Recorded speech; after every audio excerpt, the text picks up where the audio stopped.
Hey, movie producer. What's up, other movie producer? You want to cram Alien, Robocop, and a bunch of other 80s and 90s bullshit into a crock pot and then, just leave it bubbling away all night while we go and snort mescaline on a yacht? And that's the story of how Death Machine got made. The movie starts and it's set in the future. Almost. And these cops are in a standoff with something ghoulish and unseen. So they send in this high-tech SWAT team wearing state-of-the-art hockey pads. And they find the culprit. And this guy here is like...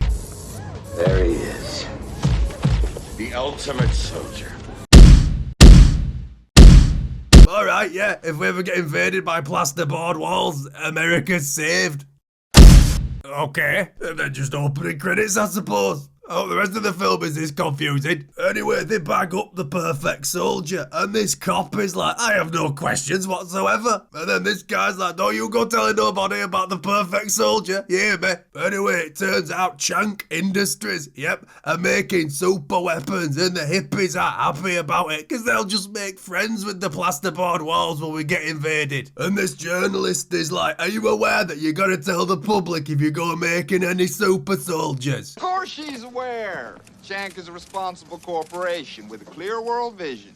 Very trustworthy. Anyway, it turns out they totally are doing that, and this guy's not happy about it. So he's like, oh, f***ing leak that we're making all these super soldiers out of dead guys. And this businesswoman is like, I did. And he's like, but why though? You work here too. Oh. Anyway, this lady has a bit of a po-po session because apparently making soldiers out of dead guys is super illegal. Boo fucking who. And also, when you come to work here, they put a tracking implant in your arm, so I'm not really sure what hill she thinks she's making a stand on here. Later, she's in a padded cell/office and she's trying to remember what sharks look like because it's easily forgotten. Anyway, she gets summoned to some other guy's office, which is in this dirty basement where they do all the welding. And there's a guy in there that looks a bit like Wormtongue. Yeah, that's all that really happens in this scene. Meanwhile, these radical dudes are watching Chunk Industries and they're planning on grabbing the board members to open a spooky vault in the basement. But this feisty business lady swipes the other guy's pass card because you need both of them to get into the vault. Then Wormtongue comes up to her office and starts throwing rubber chickens about, but she pulls a gun on him, so he runs away. Anyway, this guy with a piece of bread in his mouth breaks his boys into Chunk Industries. So the plan is basically just to hide in this massive skyscraper until everybody goes home and,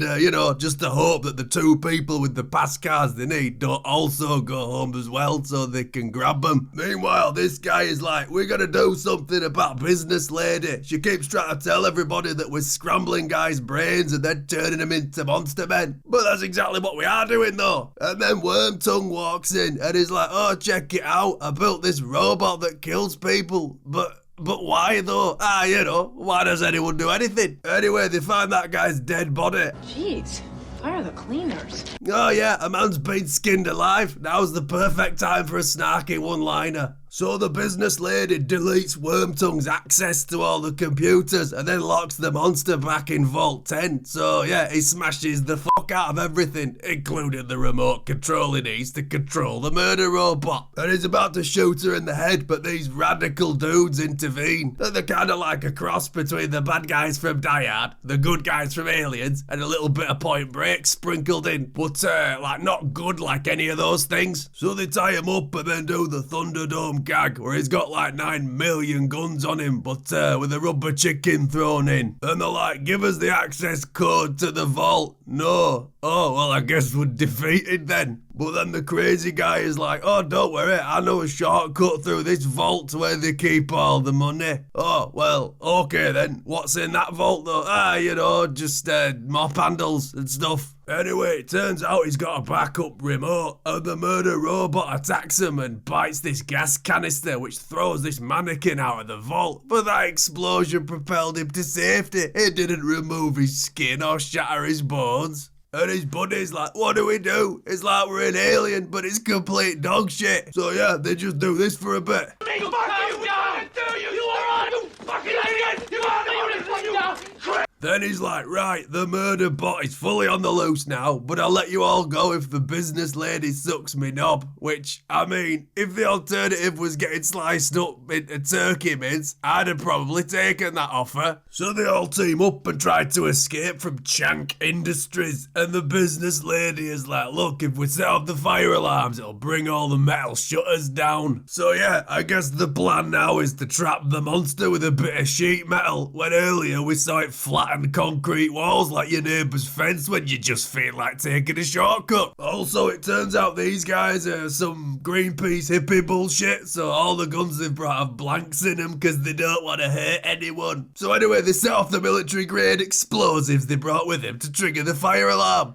Surprise, surprise, the lift don't fucking work while the fire alarm's going off. But Fatty's had enough, and he swiped one of those 9,000 guns from earlier, because yeah, I guess when this guy were guarding him, he didn't think it was important to pay attention to the table full of loaded handguns. So they take a different lift, and the monster tears through the floor and starts doing that thing Homer Simpson does with his fingers when he sees food he wants. And it starts chewing this guy up, so they gotta go back up in the lift, and this guy got poked in the leg, so he rips off his dirty underpants to use as a bandage. And then they find the perfect soldier, but the monster isn't made from hastily thrown together DIY media, so yeah, he's not gonna be of much use, unfortunately. And then they figure out Chank has been freezing dead soldiers and turning them into weapons, because it, let's rip off Universal Soldier 2. And they watch some test footage making the super soldiers, and this guy is like, alright, this is test patch number 16, and as you can see, he's completely fucking bonkers. But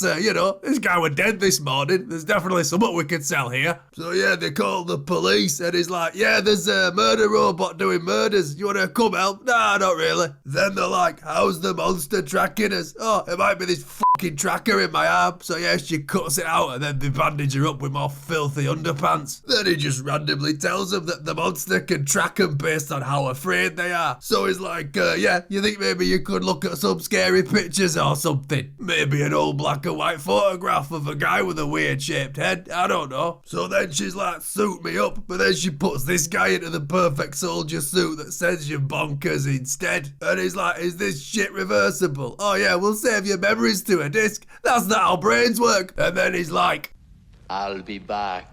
Jesus wept, this film is shit. So yeah, they turn him into Perfect Soldier 2.0. And he can't see fuck all in them goggles, so he just walks straight past the monster. And yeah, he can't feel fear now, so the monster don't give a fuck about him anyway. So this were all pointless, he's obviously gonna go kill the other people instead. And the guy doesn't even use the monster anyway, he just walks in and shoots one of them. So yeah, the last 30 minutes of this film just didn't matter. He kidnaps her and takes her to his graffiti basement, and it turns out the business lady accidentally killed a little sister when they were kids. Because yeah, after 90 minutes of complete fucking nonsense, the film wants to be serious now. Anyway, they're gonna blow the building up, but the monster chases them, but this guy shoots a rocket launcher at it, but the suit is driving him crazy. Then the monster attacks him again, but who'd have thunk it? It's weak against bullets. Then the perfect soldier starts fighting with the monster, and that's when I realised I've just been tricked into watching an entire 2 fucking hour movie about Rock'em Sock'em robots. Then they escape and the cop shows up. Oh, we called you. Oh, too bad.